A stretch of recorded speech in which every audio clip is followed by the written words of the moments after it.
Good morning, y'all. Josh's severe weather. We've got yet another wintry weather scenario taking shape across a good chunk of the United States this week.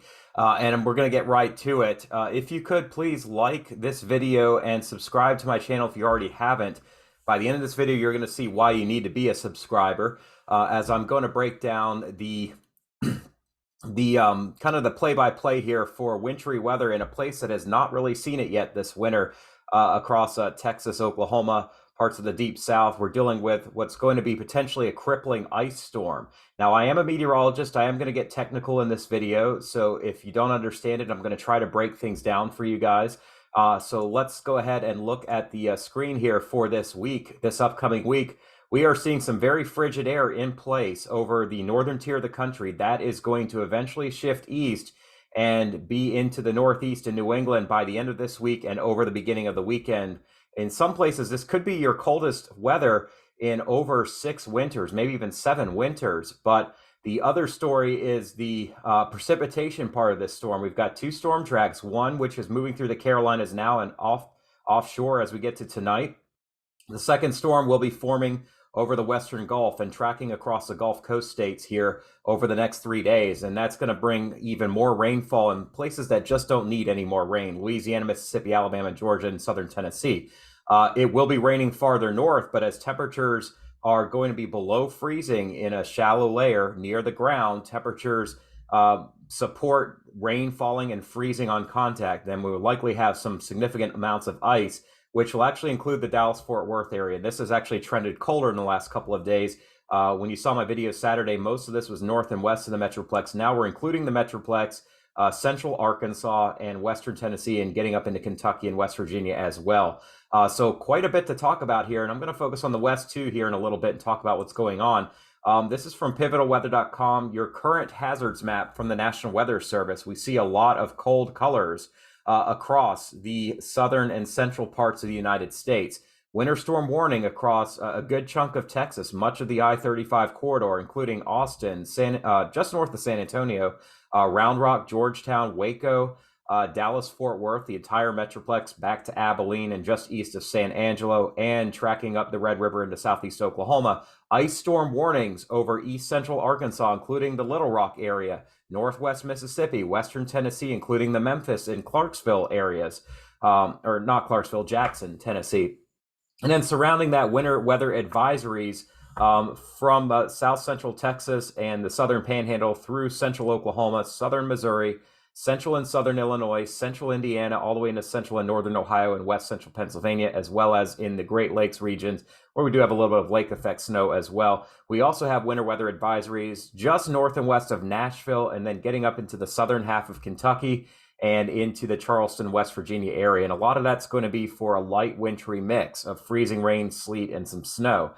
In the west, we do have freeze warnings in effect for the southern Central Valley here, so the San Joaquin Valley of California, and freeze warnings across the interior of central California, getting just away from the Bay areas. We do also have freeze watches, including the Bay areas, so Berkeley and Palo Alto and San Francisco, down to the Monterey Bay area and north across into parts of the coastal range and the Napa Valley are under a freeze watch. This will be your coldest air of the winter across central California. Also, we have a winter or freeze warning in effect for the coastal southern parts of Oregon, including Bandon and those areas, all the way down the coast to the California border. So for some of you in the West, this is likely your coldest air of the winter.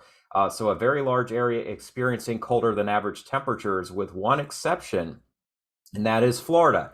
So if you want to escape the cold, Florida is a place to go. If you want to see the rain and the fog, then the central and western Gulf states up into the Carolinas is the place to be this week. And if you want to shiver, then we've got a third of the country going to be in the deep freeze here throughout the entire week.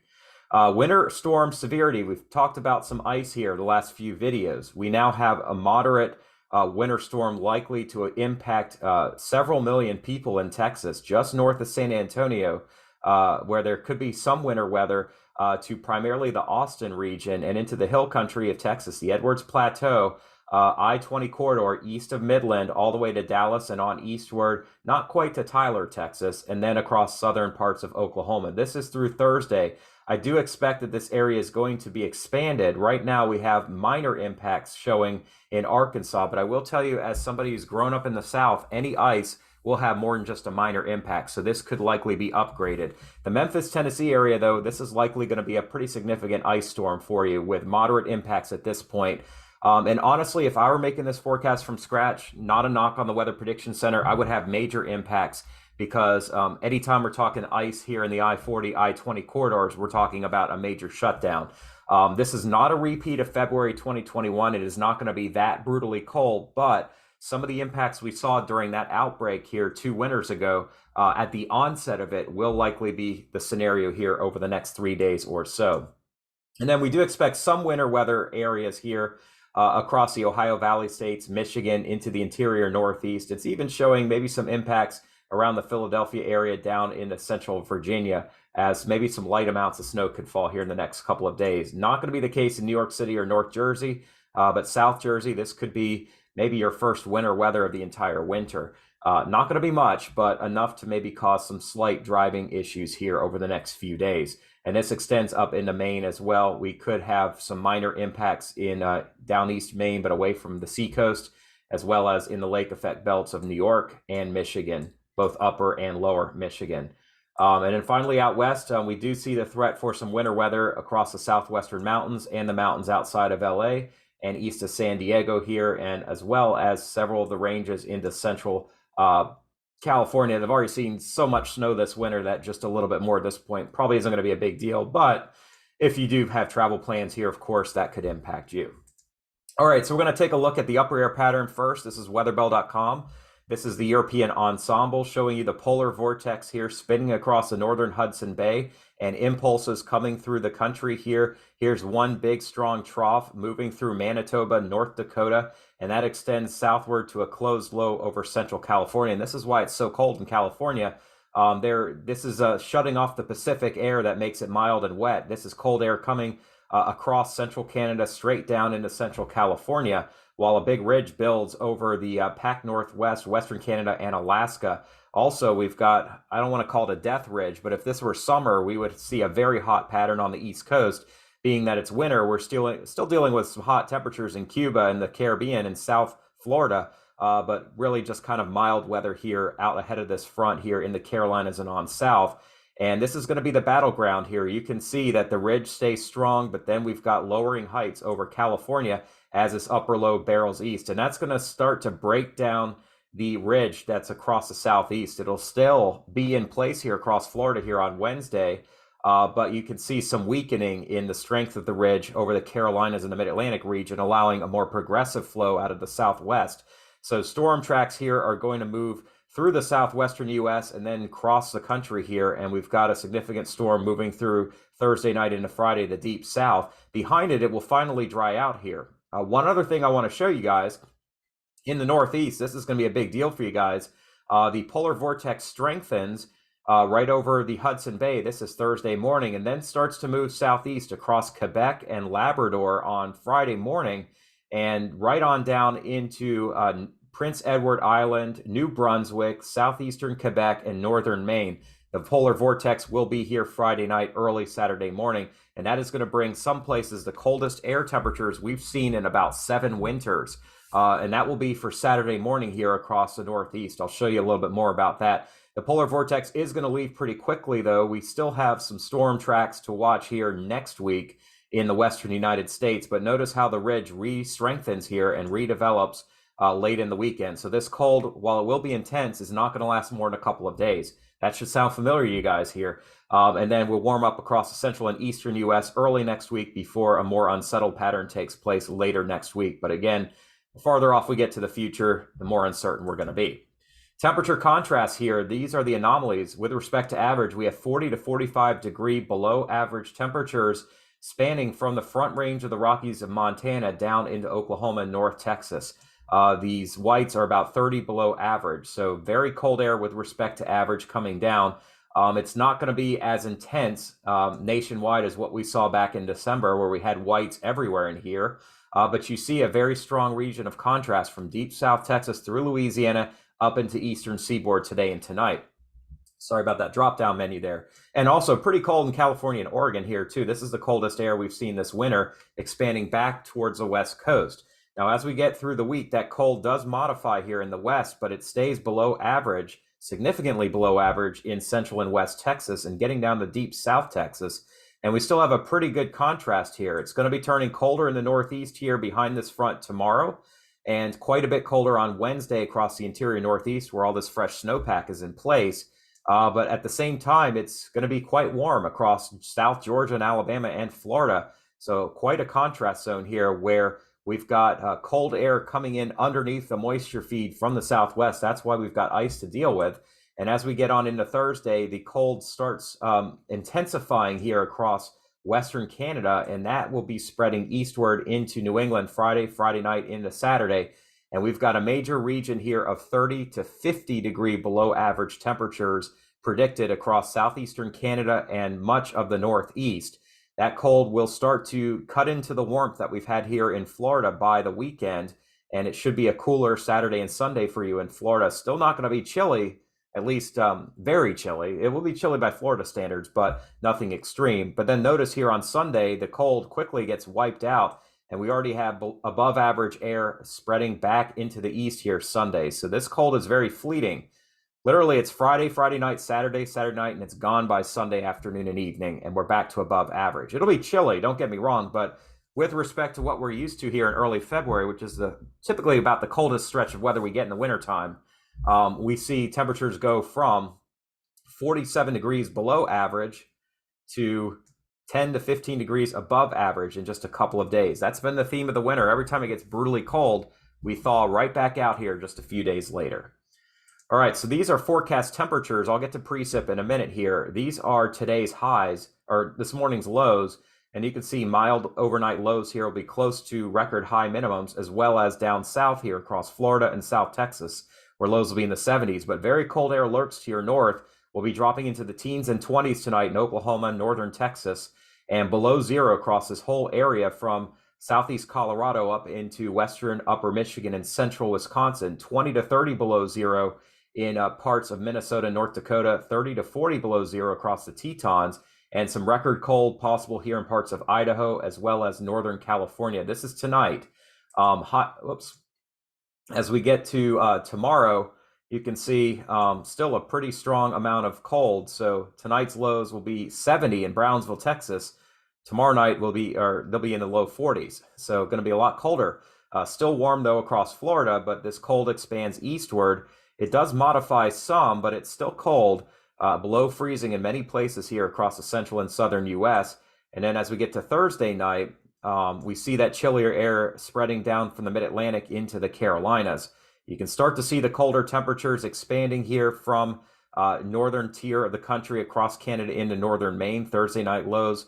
Friday night lows are still pretty cold up in here. This is Friday morning, I'm sorry, so I'm a day ahead of you. Lows in the 70s in the Florida Keys Friday morning. Saturday morning still in the 60s in South Florida.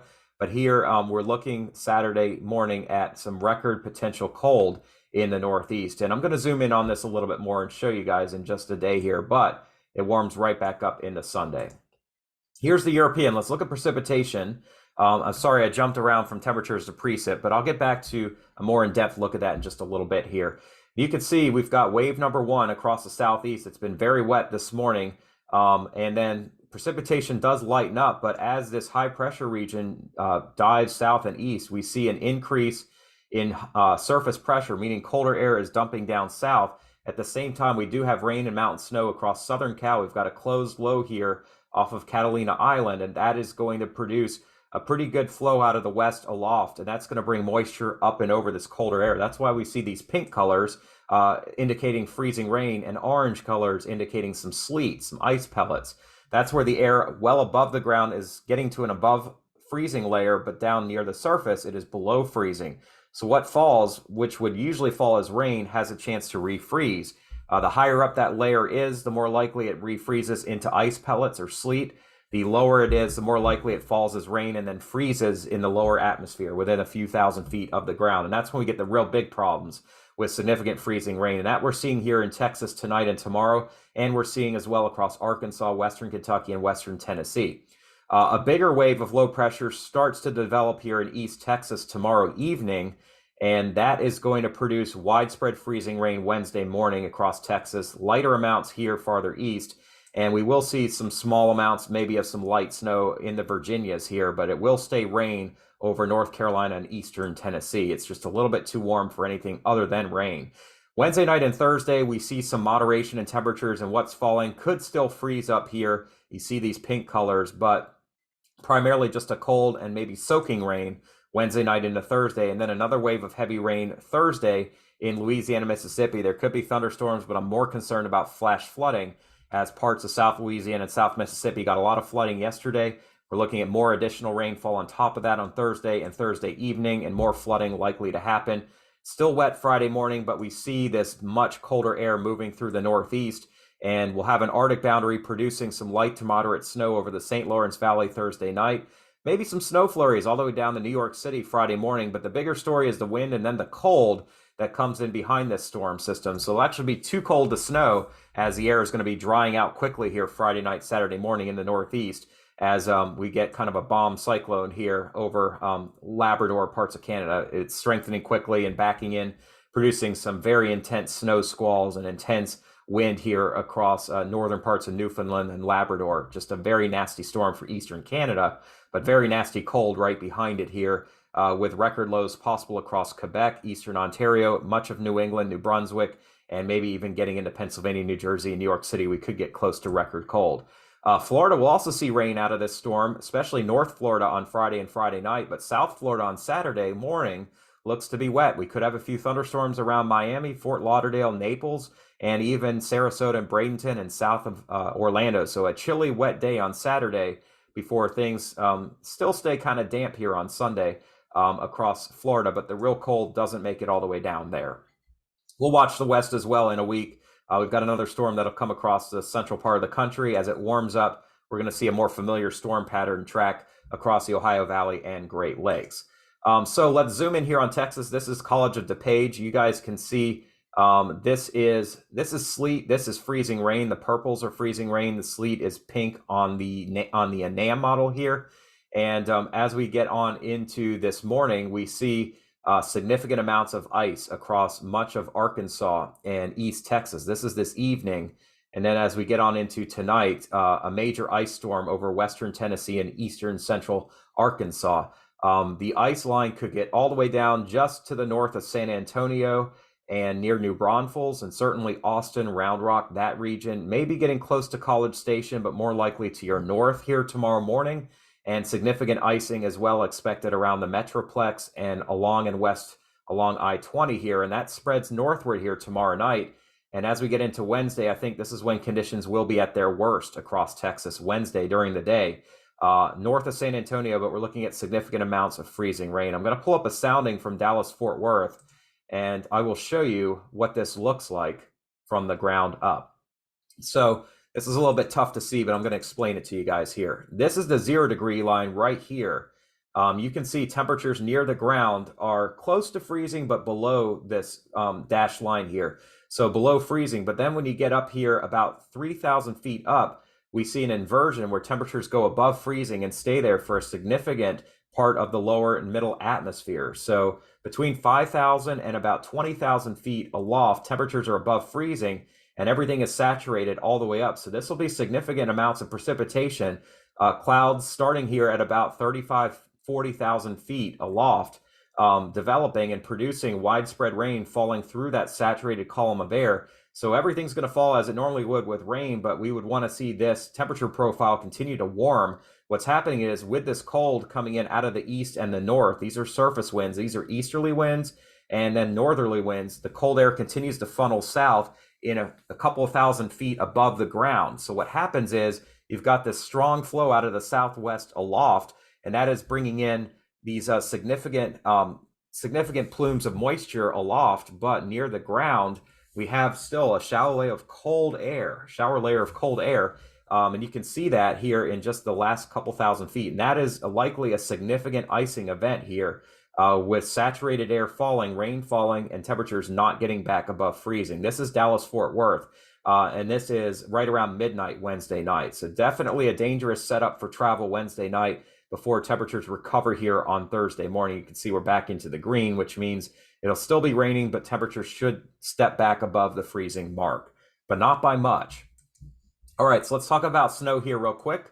Storm in the southwest, storm in the northeast, not getting to the big cities. Light snowfall here across the central plains Tuesday night into Wednesday, maybe getting into Virginia.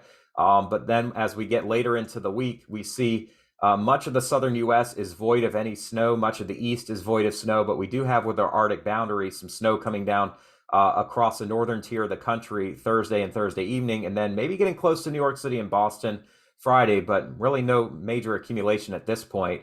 And it looked like a few days ago that this storm would be slower and farther south and west and produce some light snow across this region. That is not going to be the case. So our drought continues from Philly on down to Raleigh and to Atlanta. Just no snow expected out of this cold shot that's coming. In fact, we're probably dealing with some rain still down here into Friday before we dry out this weekend. A freezing rain accumulation on the NAM. You can see light to moderate freezing rain through tomorrow morning, then more intense freezing rain as we get to tomorrow night and Wednesday morning, especially in Texas and Oklahoma. I'm going to zoom in so you guys can see more of that. Sleet, we're seeing some sleet across central and southern Missouri, northeastern Oklahoma, all the way to Tulsa, Fayetteville, Arkansas, Evansville, Indiana, and then northern Kentucky, and some sleet as well near Lubbock, Texas, and far eastern New Mexico, spreading into Oklahoma City here Tuesday afternoon, Tuesday night, and into Wednesday. And primarily at this point, we'll see a change to freezing rain. Zooming into the European, you guys can see we're looking at significant amounts of freezing rain starting later this morning and especially this afternoon in Oklahoma, Arkansas, Missouri, and then building up in Texas here tomorrow morning. And as we get to tomorrow night, Wednesday, that's when conditions should be at their worst. And I think our winter storm becomes a major winter storm in Texas, Oklahoma, Arkansas, and western Tennessee. And then we should see that end by the weekend. The NAM model as well, I'll show you guys total amounts of freezing rain, significant amounts, over a quarter inch potentially here in central Texas, all the way up to the Red River Valley, central Arkansas, western Tennessee, and southern Kentucky. So we're talking about 7 states that'll be impacted by significant amounts of freezing rain. And I'll show you as we zoom in a little bit closer here. Actually, let me zoom that back for you guys. Sorry. We'll go to Texas. Texas is so big, it doesn't even fit on the map. All right, here we go. Actually, I just showed you all that. States, there we go, Texas. You can see the NAM model really goes crazy here across the Permian Basin in west central Texas. But I think, definitely looking at San Angelo, Abilene, north of Dallas, significant amounts of freezing rain into southern Oklahoma, and then getting down close to San Antonio, close to College Station, but primarily here across east central Texas, and then into Arkansas. And then I will show you all Arkansas. And then you can see stretching across central Arkansas, damaging ice event, western Tennessee, northwestern Mississippi, and into southern Kentucky as well. Let me go over to Kentucky real fast for y'all, and Tennessee. And we can see this is primarily going to be north of Nashville, but we get up into like Bowling Green, Kentucky, Hopkinsville, maybe even as far north as Lexington and Frankfort, and then all the way over to about Huntington, West Virginia. We are likely looking at some significant ice. All right, so temperatures here.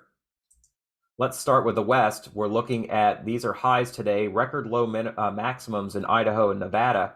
And then as we get to tomorrow, it does start warming back up here pretty quickly, but very cold day today, and then still chilly tomorrow. And then we warm up in the west back into the 60s and the 70s here in the southwest by the weekend. Let's look at the central United States, and we can see it is bitterly cold in Minnesota, North Dakota today. Moderating some on Tuesday, but you can see the cold spreading down into Texas. Much of Texas will be in the 40s or colder, likely 30s where we're dealing with freezing rain on Wednesday. Thursday, it does start to moderate. We get back above freezing into the mid and upper 40s. And then as we get on into Friday and Saturday, we're back closer to average. As we go farther east, let me get that up for you guys. We see a very warm day in Florida today, more of the same tomorrow, more of the same Wednesday, Thursday, Friday, well into the 80s. Some record highs are possible around Melbourne, Miami, and Fort Lauderdale. But at the same time, we have record low minimum maximums possible here in upstate New York on Friday. And then Saturday, we're looking at possibly our coldest February 4th on record in New York City, with highs only in the teens to low 20s, single digits across upstate New York and across southern New Hampshire and Maine, and below 0 Fahrenheit across much of northern New England here for Saturday. As cold as it is here Saturday, though, it warms right back up Sunday to near the average, back into the 40s. Nighttime lows. This is Saturday morning, and let me zoom in here so y'all can see closer.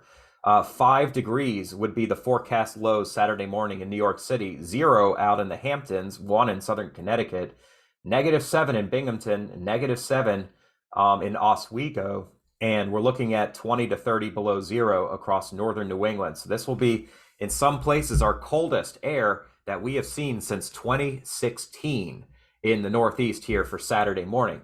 The good news is that it doesn't stay that cold. By Sunday, we see temperatures moderating pretty quickly.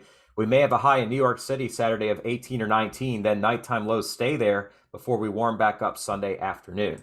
So we're definitely going to see some very cold air spreading eastward. We're also going to see a lot of rain down south here. And as we get to this next storm system, Wednesday into Thursday, significant amounts of precipitation in Texas, where we have 2 to 4 inches possible in East Texas, Louisiana as well. And this could shift south a little bit. And then in the Carolinas, Georgia, and South Carolina, likely to see 2 to 4 inches of rain as well. And it will spread southward. So South Florida should see some rainfall here by the weekend. All right. I could talk more, but I need to shut things down here. I appreciate y'all's time. Thank you for joining me. Please, if you could subscribe to this channel, I'm going to give you the latest and greatest here tomorrow morning. And if you could like this video and leave me some comments, I would appreciate that as well. Just want to thank you for your time, and I want to give all the glory to God through my Savior, Jesus Christ, who died on the cross for my eternal life, and hopefully for yours as well.